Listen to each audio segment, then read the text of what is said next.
বিশ্লেষণ কি হয়? ধরেন বলছেন যে আমোদে বলছেন যে আওয়ামী লীগ তার জায়গা থেকে একটু সরেনি, তার আগের যে অবস্থান সেই জায়গা থেকে আছে। আপনার বিশ্লেষণ নিশ্চয়ই শুনবো। পাশাপাশি ধরেন আমাদের পলিটিক্যাল দলগুলো তো নিশ্চয়ই কিছু না কিছু পলিটিক্যাল ফিলোসফি থাকে, সেগুলোকে তো নিয়ে সামনে হাজির হয়। কেউ বলেন মুক্তিযুদ্ধ বা স্বাধীনতার চেতনা, কেউ বলে জাতীয়তাবাদ, কেউ বলে সমাজতন্ত্র, কেউ বা সম্মিলিতভাবে সবগুলোকে একীভূত করে সামনে তাদের রাজনৈতিক দর্শনগুলোকে সামনে নিয়ে আসে। এখন প্রশ্নের জায়গাটা হচ্ছে যে দলটিকে নিয়ে এত কথা হচ্ছে, যেটা আমোদ ভাই বলছেন, আপনি কি মনে করেন যে সে তার জায়গায় এখনো অটুট রয়েছে? ধন্যবাদ।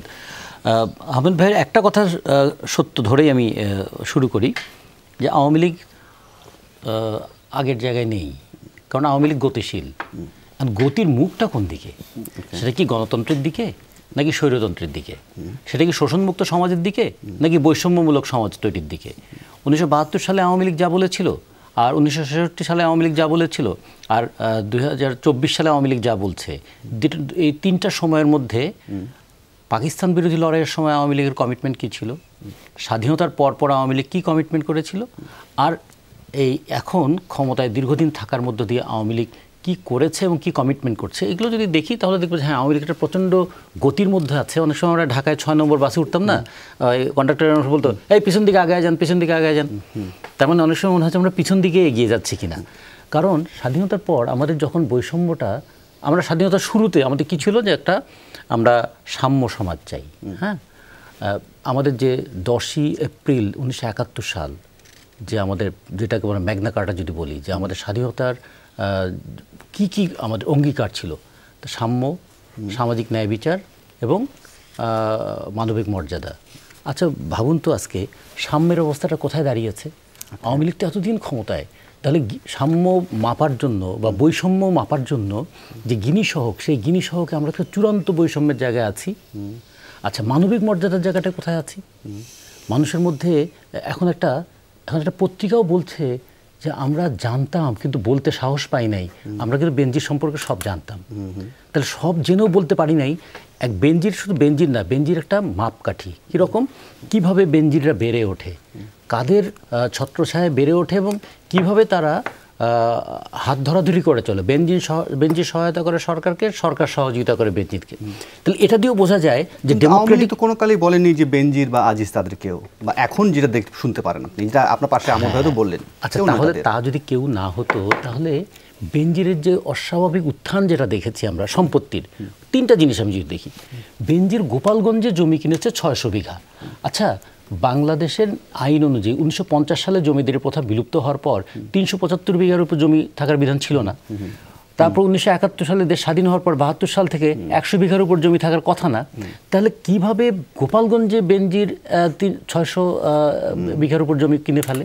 তাহলে আইন কোথায় গেল? আচ্ছা, তারপরে এখন হিন্দু বৌদ্ধ খ্রিস্টান ঐক্য পরিষদের নেতা রানা দাশগুপ্ত বললেন যে আপনি সে দেখে যান কিভাবে সংখ্যালঘুদের জায়গা জমি কেড়ে নেওয়া হয়েছে। আচ্ছা, একজন প্রেস ক্লাবের সাবেক সভাপতি তিনি বললেন কিভাবে তার নামে বরাদ্দকৃত টিভি কেমন করে লিখিয়ে নিল। তা সেই সময় বেনজির কে ছিল, কোথায় ছিল, কার সঙ্গে ছিল, এটা দেখ। আবার আজিজ সাহেব সম্পর্কে তেমন কিছু বলাটা মুশকিল, কারণ তিনি সেনাবাহিনীর প্রধান ছিলেন। ফলে পত্রপত্রিকা যা আসছে আমরা যদি সেটাকে রেফারেন্স দিয়ে বলি, তাহলে কেমন করে তিনি সে সময় থাকতে পারলেন? এখন ইন্টেলিজেন্সের পাল্টা তো কাউন্টার ইন্টেলিজেন্স থাকে, তা সেটা কাজ করেনি কেন?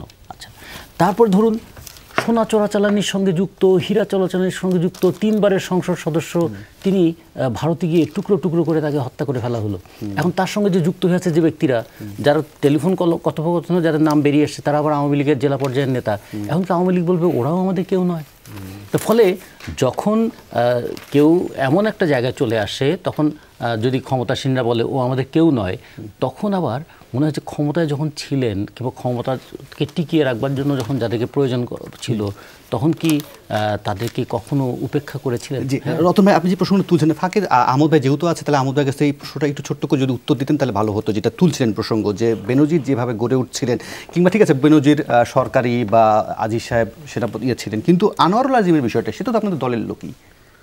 আনোয়ারুল আজিম তো পাড়ার মেম্বার, দলেরই লোক, তো দলের লোক, পাড়ার মেম্বার।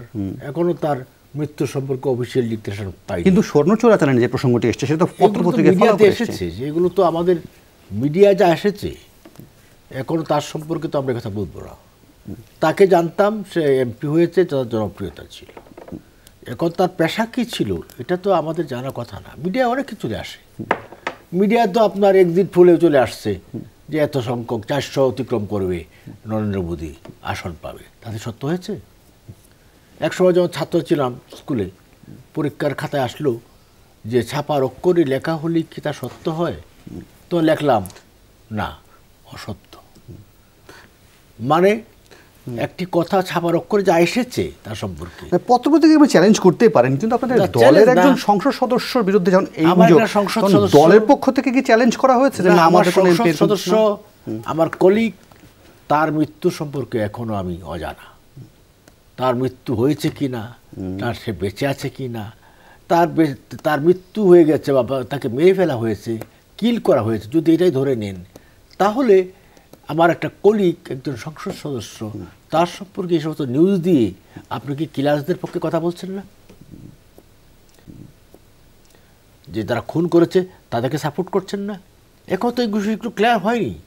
কারণ এবারে পার্লামেন্টে আমরা মনে করেছিলাম হয়তোবা তার সম্পর্কে একটা সুপ্রস্তাব আসবে, বাট মৃত্যু যেহেতু নিশ্চিত নয়, সেই কারণে আমরা এটা অফিসিয়ালি এখনো নিশ্চয়ই। তাহলে বিরতির পর ফিরে এসে নিশ্চয়ই সালাম ভাই এবং রাজিকুজ্জামান রতনের কাছে শুনতে চাইবো যেটা আহমদ ভাই যেটা ব্যাখ্যাটা দিলেন সেটা আসলে কতটুকু আপনাদেরকে সন্তুষ্ট করে। আমি এটা